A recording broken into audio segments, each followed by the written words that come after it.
Welcome back to the deep dive. So today we are pointing our compass firmly east. We're heading to a part of the world that, it often gets overshadowed by the big drama of the Canadian West, Eastern Canada. And this isn't a place that shouts at you. Our sources are so clear on this. It's a region that it lingers. You feel it in the salt air, in the smell of spruce, the lighthouses, but mostly in the long, slow conversations. Yeah, and it's a really important pivot for us because the material we're looking at, it completely rejects that idea of, the high-octane travel spectacle. We're looking at a deeply intimate landscape, one that balances this profound history with a nature that's relentless but also, well, accessible. Right. So our mission today is really to get past those travel brochure cliches. We want to uncover the specific, often surprising details that give Eastern Canada its timeless and deeply personal character. I love that distinction. It completely shifts the focus from just looking at something to actually being a part of it. Exactly. And our sources get right to the heart of the problem. A lot of travelers, they sprint toward the Rockies or the Pacific coast. They're looking for that immediate, overwhelming wow factor. Mm-hmm. And by doing that, they miss the profound presence that the East offers. It's a place that invites you to connect, to pause. It's built on a human scale, enduring community, not just massive geography. Okay, so let's unpack that experience. Let's start where most people do, the scenery. When you look at the coastline of Quebec and the Atlantic provinces, what landscapes really leap out, not just for being beautiful, but for the stories they tell? Well, I think you have to start with the sheer raw power of the Gaspé Peninsula in Quebec. That's where you see this dramatic collision of land and water. I mean, cliffs that just plummet straight into the Gulf of St. Lawrence. And the sources point to Forillon National Park there. They do. And they describe it as a landscape that feels like, and this is a quote, the end of the world. The end of the world. That phrase, it suggests isolation, but also like a finality. Gives the place so much weight. But speaking of weight, nothing really compares to the literal massive weight of the water itself in the Bay of Fundy. I mean, that's where the East delivers a true spectacle. Oh, absolutely. It is the ultimate example of the East's raw power, Fundy, right between New Brunswick and Nova Scotia. It has the highest tidal range in the entire world. We're talking about a difference between high and low tide that can be more than 50 feet. That's over 16 meters. 50 feet? Wait, as in 50? 50, yeah. It's an astonishing, non-generic fact. That's a 5-story building made of water moving in and out twice a day. So how does that change the actual experience when you're there? Well, that's what creates this incredible duality our sources talk about.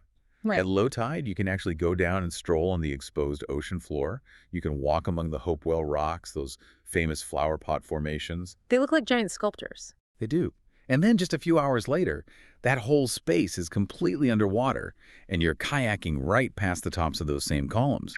The land is constantly being reclaimed and then revealed again. Wow, that shift from walking on the seabed to paddling over it, that's just an incredible piece of natural choreography. Now, if we shift a little bit south into the Maritimes, there's a softer beauty, but it's just as powerful. Prince Edward Island, for instance. IPEI. Yeah. That offers this element of sort of familiar nostalgia. The red sand beaches are iconic, forever tied to Anne of Green Gables. Of course. But what's so fascinating is how the source material balances that literary comfort with the raw reality of the place. It's familiar, sure, but when you're standing on those windswept beaches, the experience still feels, and I quote, wildly alive. And speaking of roads that feel like they're leading you somewhere wild and historic, we have to talk about the Cabot Trail in Cape Breton. It's mentioned as way more than just a drive. Yeah, it's explicitly called part road, part pilgrimage. And that's perfect, really, because you're driving through a landscape that is just infused with cultural history. This is where the Gaelic influence is strongest outside of Scotland. So you can actually hear it. Oh, you can. When you stop at a local kitchen party, what you hear isn't just generic folk music. It's the specific, rhythmic, passionate style of Cape Breton fiddling. The trail connects these huge coastal views with a history of immigration that echoes in every single note. That deep connection between the land and cultural memory. That's a perfect lead-in to our next big theme, this idea of living history. Our sources suggest that here history isn't just, tucked away in a museum. It's actively lived. It's the difference between seeing a dusty plaque on a wall and experiencing a policy that shapes daily life. Eastern Canada, especially Quebec, protects its heritage fiercely. Take Ile d'Orléans, near Quebec City. The historical integrity there is protected by law. So we're talking about things like they tell you what color you're allowed to paint your shutters. Is it that level of detail? Precisely. They regulate everything from the color palette to the pitch of the roof lines. It's all to ensure the continuity of that 17th and 18th century look and feel. It's a very intentional effort to keep the past present. And even in a huge city like Montreal, that history is unavoidable.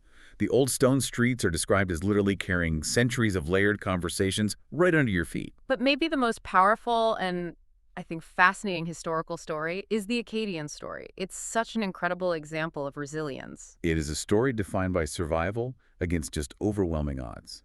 You have to understand Le Grand Dérangement, the Great Upheaval.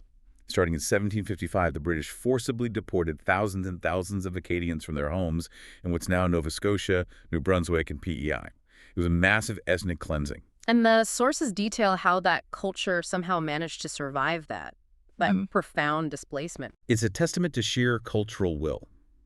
The displaced Acadians were sent everywhere. Louisiana, where they became the ancestors of the Cajuns, New England, France. But those who return, or the ones who hid, they carry their culture with them. And that survival is why you still have these vibrant Acadian communities today, with their own festivals, their own music, even their own dialect.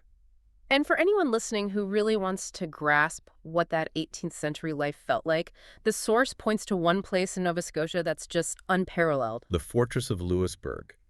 This is so much more than a ruin. It's one of North America's biggest historical reconstructions.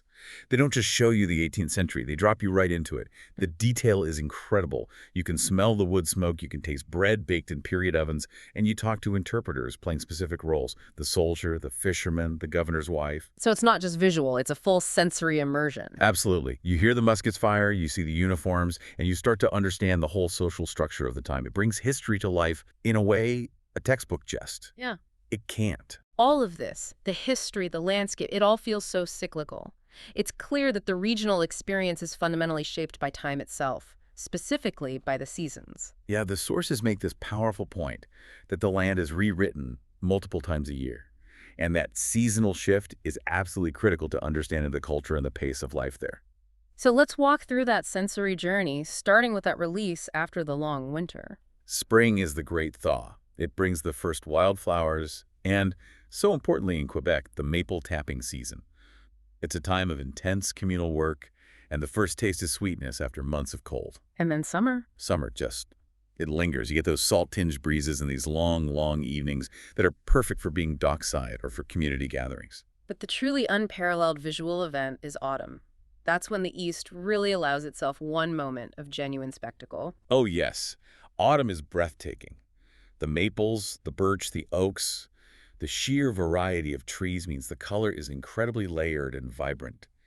It's so intense that driving the Cabot Trail in October, the source says it truly feels as if the forest is on fire. Wow.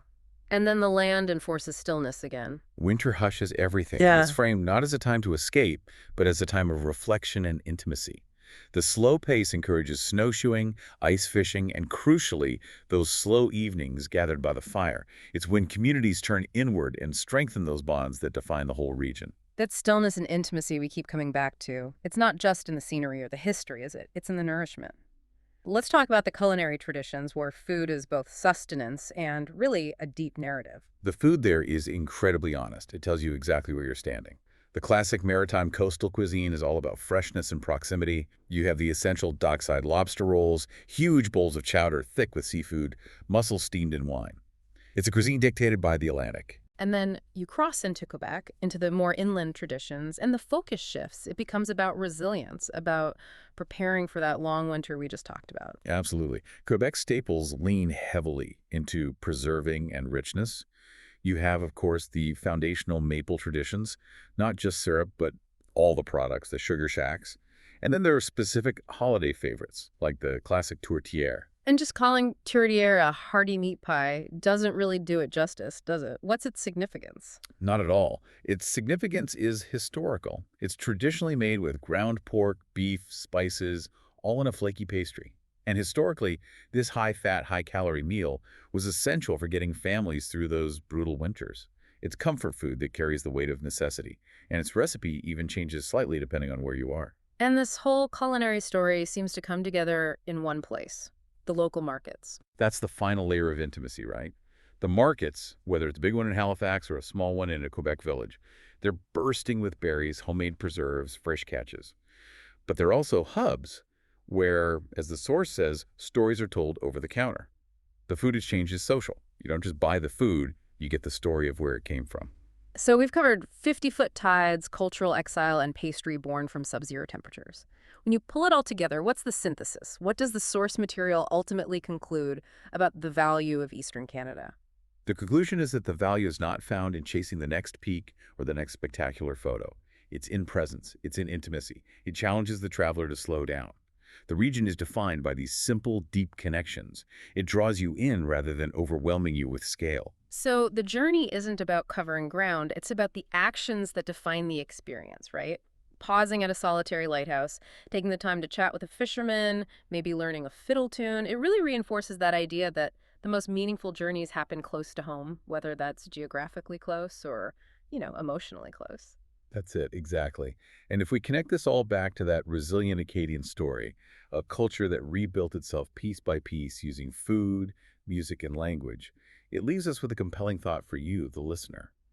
If these essential pieces of culture can survive mass displacement and exile, what are the most fundamental, resilient cultural elements in your own immediate environment, right where you live, that you might be overlooking simply because they're too familiar?